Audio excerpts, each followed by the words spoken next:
Bienvenue dans la Galanxie, la galaxie des caractères chinois.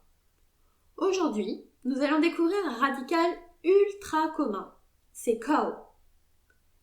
D'ailleurs, Kao n'est pas qu'un radical.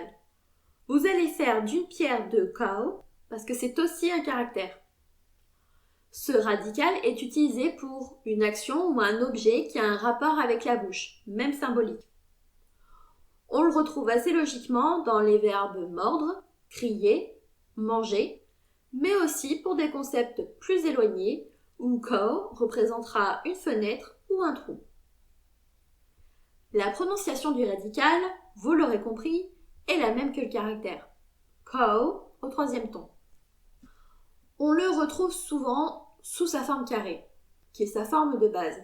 Mais quand on l'assemble à d'autres radicaux pour former un caractère, on est bien obligé de le contracter un petit peu.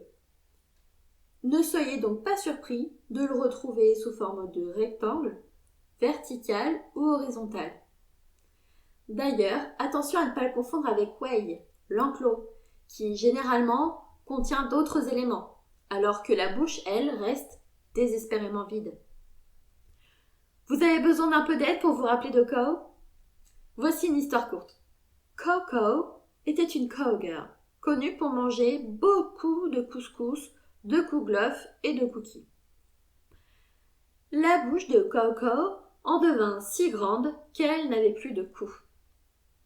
Quand Coco criait coucou à son copain cowboy, celui-ci lui coupait la parole à coups de coude, la mettant KO. Coco, pleine de courroux, se réveillait et courait se recoudre la bouche. Elle le fit si couramment que sa bouche en devint carrée. C'est terminé pour Kao. N'oubliez pas d'embarquer pour rejoindre la Galanxie. À bientôt!